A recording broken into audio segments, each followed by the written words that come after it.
Thanks, everybody. Lovely to be here. Really super. We're a small crew, so actually your questions, we can maybe get stuck into a little bit more today. So far in the series, we have talked about what resilience is and the idea of resilience being like a river. And that's the very first thing, again, we'll get into. Last time around, we talked about our own stress reactions and the things that get in the way, if you like, the top things that might be actually destroying at the river level in our rivers, and actually how that then can make life more difficult to navigate, and we can then sort of exaggerate things more and add more drama in, etc. So about getting real and seeing if there were opportunities to shift any barriers. And today I want to introduce the idea of habits. So just to go through a little bit, we're session 3, it's about enablers and resilience building habits. Katie's already said we are recording this, and we will have a poll at the end, so do look out for that. We'd love to hear your views. I'm hoping out of this whole series that you've got more of an insight into your own drivers of resilience and well-being, where maybe you're tripping yourself up, and what opportunities you've got for shifting day to day, and then some ideas both last time and today about tools that you might actually use, or ideas really about creating resilient habits. We had a lovely session this morning in our team. We were looking at our habits that exist already, daily and weekly, that help our resilience and well-being, and that's kind of really, in the end, what it comes down to, this idea of resilience being like a river, that demand versus capacity shifting all the time.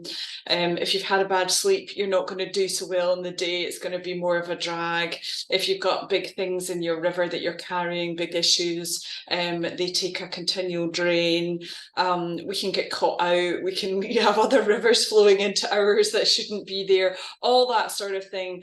And actually it comes down to this, is actually, if you think proactively about it, instead of getting more and more efficient about trying to solve it all, actually just raising that resilience river up a little bit, so you can see the wood from the trees, you can feel more energetic, you can feel more free flowing.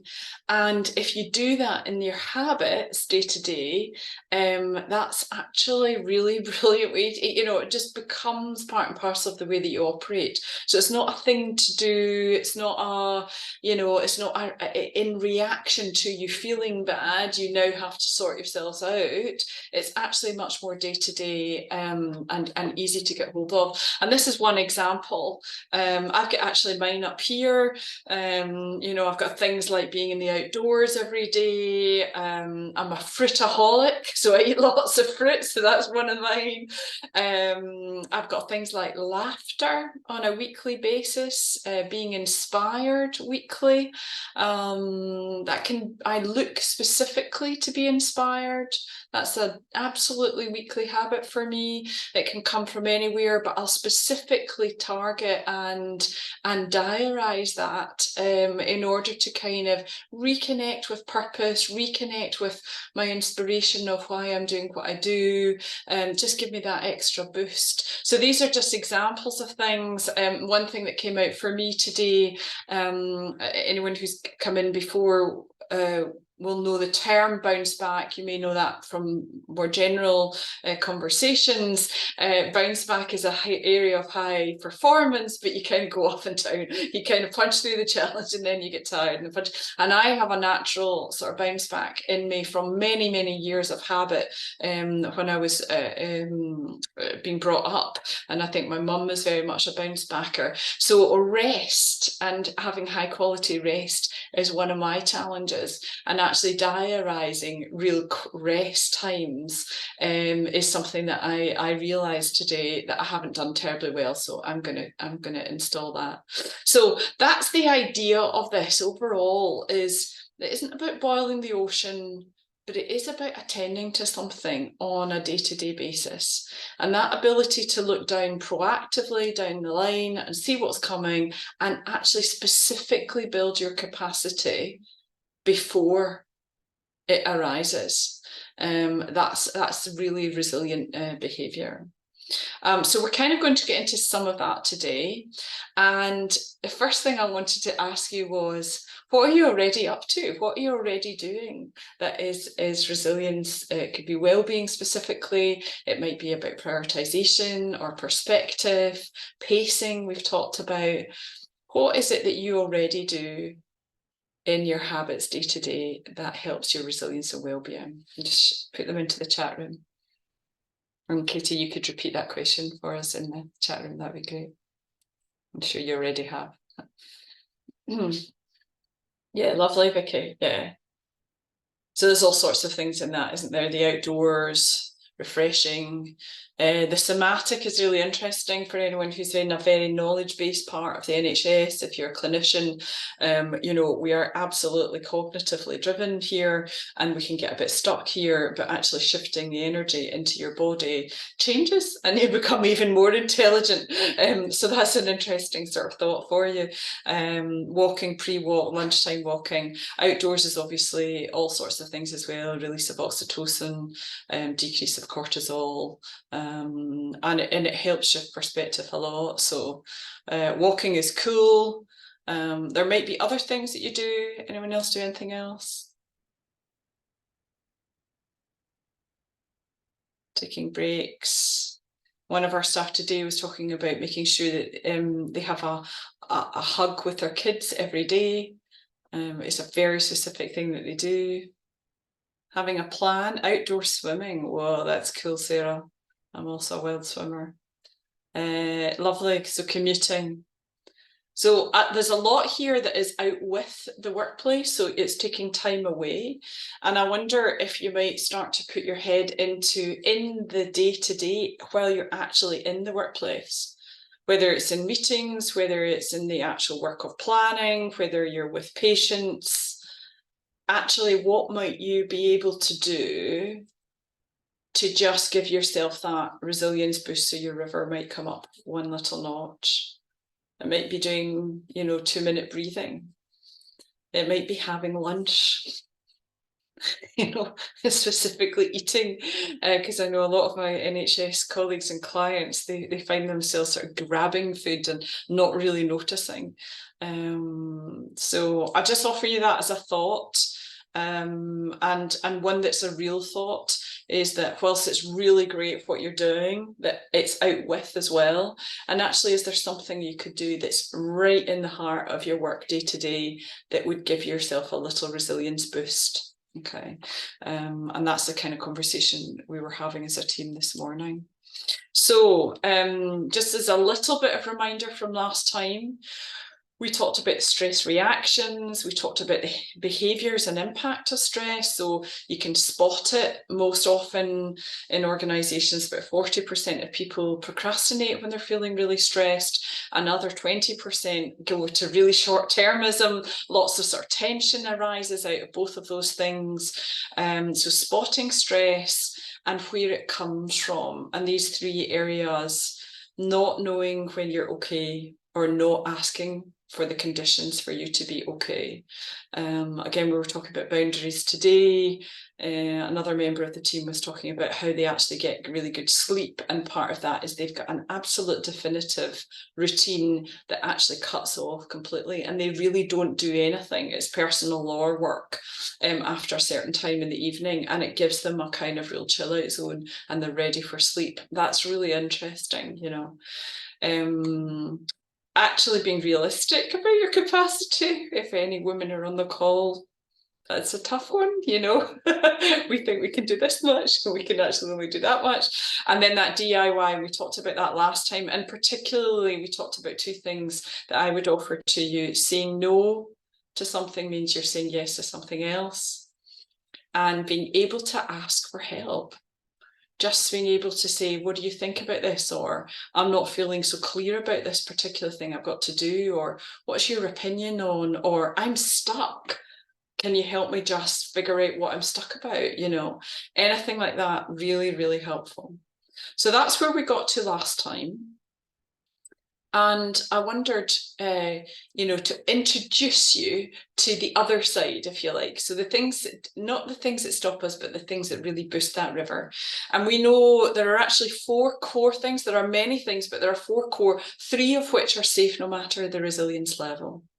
And the first 2, being present and your energy, are actually really fundamental.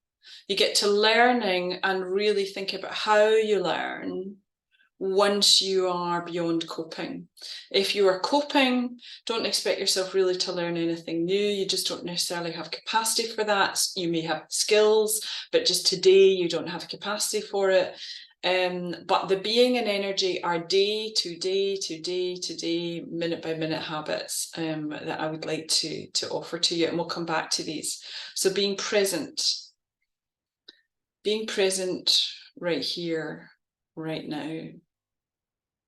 You might notice if you're sitting in a chair, sort of, if you bring your attention to your body, you might notice if your, knees are crossed, or if there's any tension in anywhere in your body, in your neck, in your shoulders. And you might like to just sit in a kind of more upright way. You might sort of allow that breathing to just be a bit more expansive. So being present right here, right now, is a skill.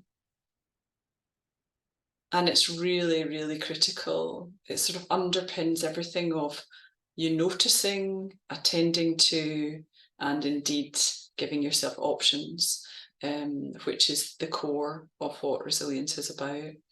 And then your energy, that's all about your physical energy, mental energy, also your social energy maybe, and indeed your spiritual energy, things that you're inspired by. You may have a religion, but really what we're talking about is inspirational energy. So attending to these, knowing what it means for you, knowing where you can actually, potentially stabilize your energy across the day. If you have a slump after lunch or towards the end of the afternoon, or whether you're a morning or evening person, all of that kind of thing is how could you actually boost that energy and potentially stabilize it? That's kind of what our session today will be about. So, the very first habit, and we've been doing this last 2 sessions, is to check in with your river. So the idea that there are many stones, pebbles, rocks in your river, issues that you're facing, unexpected things, lots of little rubbish that you have to deal with. And actually, very, very often, what we do is we try and get terribly, terribly efficient and clear about, getting through everything, just churning it all. But actually, what we don't attend to is raising the level of the water. And if we do actually have a free-flowing river, lots of those rocks and pebbles just don't matter, and you just bypass them. The big ones you have enough energy to carry. And you're not actually sort of bumping in and getting caught. You've got perspective, and the river flows easily, and it has that sort of direction of travel. So resilience is being like a river. The very first thing we're going to do, and I think, Katie, you've probably already got these set up, is just for the first couple of minutes. We're a small group today, so maybe sort of just in 2s and 3s.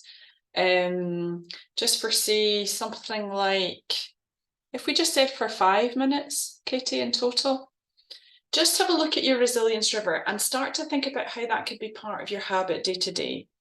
Number 1, looking forward. How could I realistically, what can I expect of myself today? If my river is like this, what realistically can I expect of myself? And therefore, what do I have to plan in the day? Secondly, how might I boost it? And thirdly, overall, how I might navigate it more optimally. But even just to get to kind of 1 and 2, that would be really cool. So enjoy the conversation. Here we go. I'm sure you're ready to go. Any thoughts or questions that come up around the idea of having the resilience river in your mind as a habit day to day?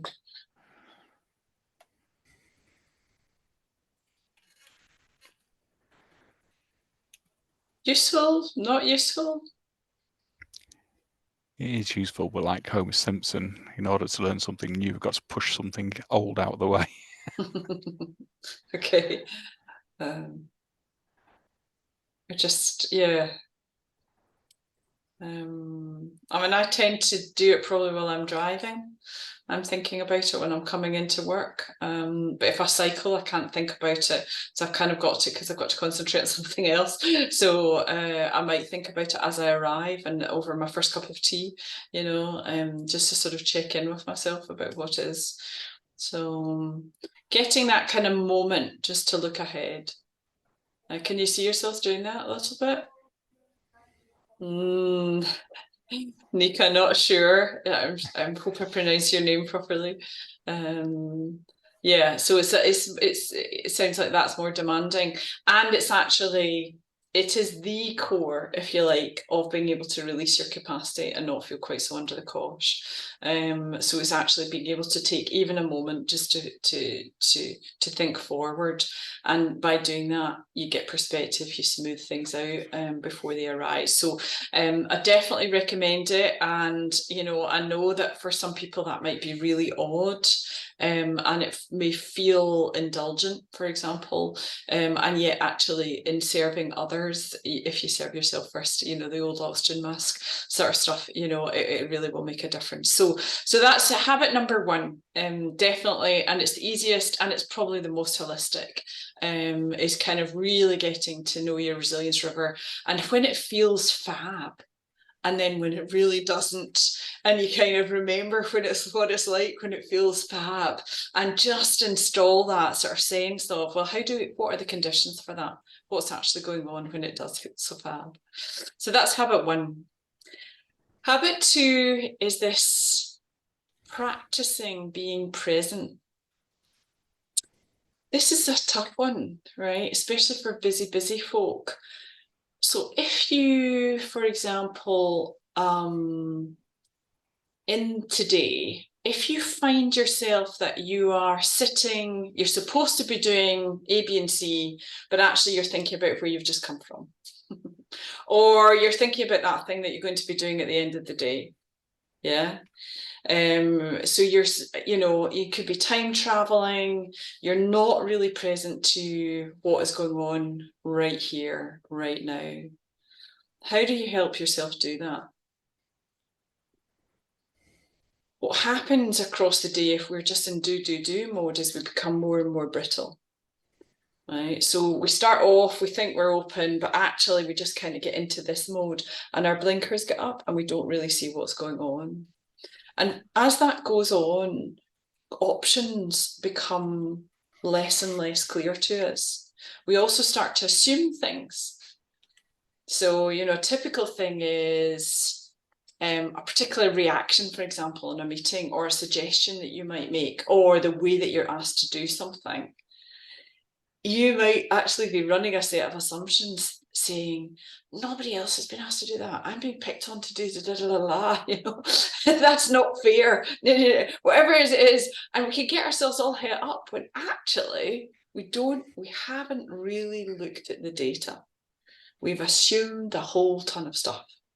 And we can get ourselves quite wrapped up in that set of assumptions, might be triggering off other things, other problems that we've got in that relationship or in that task or with our team. And actually, we don't need to. We're shooting ourselves in the foot about that. So to be able to really help yourself be present, you might want to take, in fact, we can do this now, just a number of breaths that you have in a minute. So you don't have to change your breathing, but just to be able to count the number of breaths you have in a minute. And in that moment where you can get hijacked by a rock that really maybe isn't there, maybe it is there, but actually to give yourself a moment where it's just about being present, just about reconnecting with yourself, just about being open to looking at the reality of what's going on and not assuming what's going on in your head. Taking that number of breaths without anyone knowing what you're doing, but you just counting, is really helpful. So I am going to invite you to do that. We're just going to take a moment, and I'm going to actually time you with a 3, 2, 1, and you are counting whether it's the in and out as one or whether each one of those, you know, is separate. It's up to you, and you'll get the number of breaths you have in a minute. Okay, and you can use that to just center yourself while you're in any kind of situation. So everybody ready to just get a bit of counting? You might want to shut your eyes if you like. So here we go. I'm just going to do a 3, 2, 1, and start.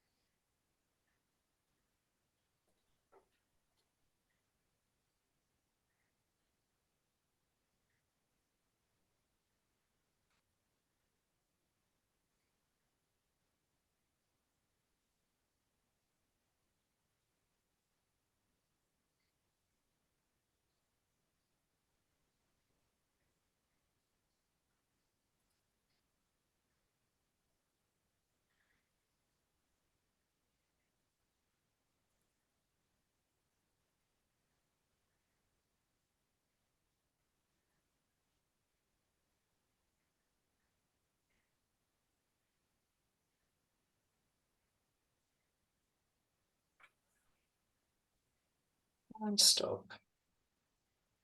Everyone got their number?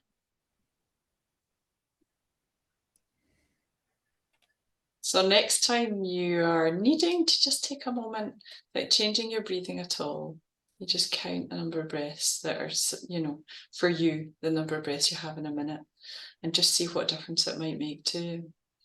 One tiny little technique, and there are many, many others, whether it's mindfulness or just going for a walk with the dog or listening to music or whatever, but actually being able to really, really practice this. And so it's part and parcel of your day-to-day. And one of the reasons for for doing this is to be able to see more clearly. And we use this framework of see, understand, then optimize. Because if you can't see what's really going on, whether it's in yourself or with somebody else, and you're sort of blindsiding yourself, then you're not actually tackling the real problem or the you know what you actually need. Yeah. So being able to just see the truth of where you're at, whether that river is really low, whether it's just got a ton of rocks, whether it's free flowing, whether it's just kind of gone mad and is just sort of bubbling away and shooting off, you know, just being able to really see it is very, very helpful. So being present. The next one is about boosting your energy. And we like to think of ourselves as a little energy battery. So we've got lots of things that we have to do. And some of those things drain us, right? They just do. They're just not in any way interesting for us. They're just a pain in the neck and we just have to do them, you know? And some of them we do and they actually give us energy back. Okay. So I would say, for example, looking after my mum is like that. So, you know, it's quite hard going sometimes. She's almost 90. And sometimes when I'm tired, it can be really quite hard going. But on the other hand, it's just such a privilege. It's so lovely. And it gives me an enormous boost, right? So it can be an energy giver, right? And then there are other things that you might do that are just a straight old top up. You know, and you were talking about walking or cycling in or swimming or, you know, where there's just a like, oh, wow, I feel so much better. Okay. So what's your energy battery like today and what gives you energy? And I'm thinking about your physical, your mental, your social, your spiritual energy. What might you do to boost it? And to get us going on that, we're just doing another short burst of a discussion on this one for just like, say, let's do about 7 minutes, Katie. And what habit could you have for yourself, create for yourself, or even kind of bolster to boost your own energy day to day? Okay, what might you actually have as a habit to bolster your own energy day to day? Enjoy the conversation. Hello, welcome back. Welcome back. So, anybody for anybody on their thoughts about energy and how that might actually really sort of, any energy habits that might be really fab for you. You're welcome to come off mute. I was just going to say that we were chatting about, obviously the getting outside and fresh air and things like that. But another thing we were sort of talking about was about having people that you find quite inspiring, and maybe, if you follow somebody on Instagram and they have some really quite good quotes, or, say something for the day that, that can really give you a bit of a lift, and kind of help to kind of boost your energy, that sort of thing. So yeah. Quite a chat, and I think Anthony's put something in the chat as well about someone he finds quite inspiring. Lovely. Yeah, that's really good. Okay. Wow. Lemur Fried, Lydia. Yeah, okay. These are new. That's a new name for me. So, brilliant. Anyone else got sort of things that they might be able to bring in, like Sarah says, right in the middle of the day-to-day?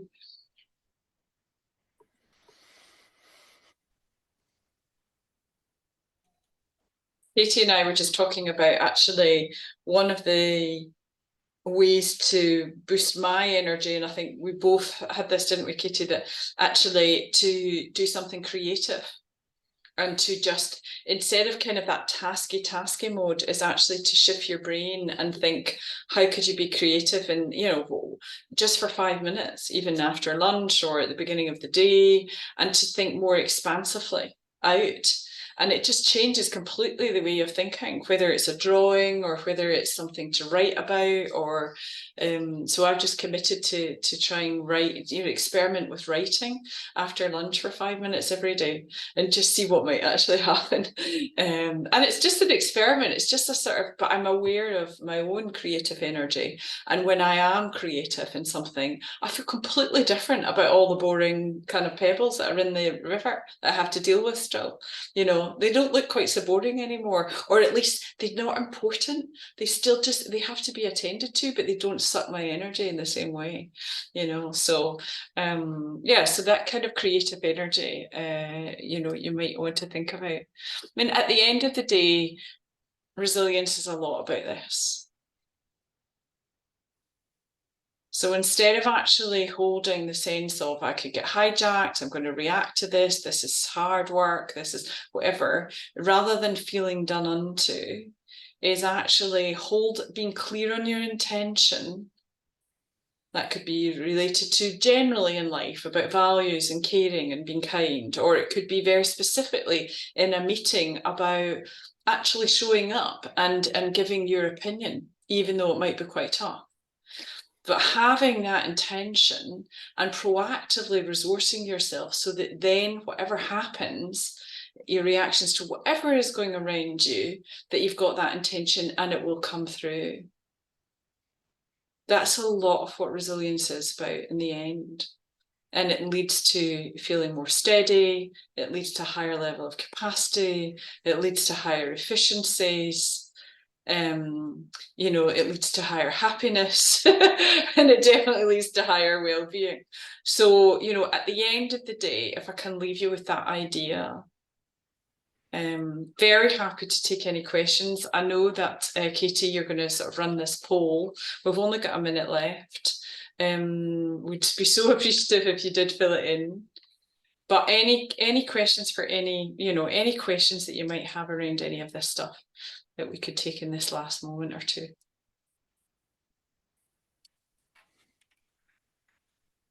And if you don't, I have a sense that, you're taking it in, hopefully recognizing that putting something into your own energy battery is a good thing, and really, really wishing, that you invest in that on a day-to-day basis. So just to confirm those habits is checking in with your rivers, the easiest one, and it's the most it's the one that leads to so much. You can really uncover a lot in that. And then those things around the barriers, saying no and asking for help, there too that I would definitely really commend to you. And the upside pieces is being able to be present right here, right now, and within that see the truth of your situation, and secondly boosting your energy. So and for your teams, if you're talking about that, those latter two are really applicable for teams as well. So just getting that conversation over, God, we're all feeling like this, right? How could we, what could we do to actually boost our own energy? What a great conversation to have, you know. So it's a really nice thing to think about. I'm closing the series now. I don't think you're being shy, a lot of you, you know, I don't think you've got any questions, but I really wishing you well. What you do is really important, but how you are in it is as important. So, you know, I really wish that you take care of yourselves and that you do actually boost your own resilience, River, on a day-to-day basis. So thank you very much for your time. Oh, thank you very much. It's been great. Thank you. Thanks very much. Thank you. Bye.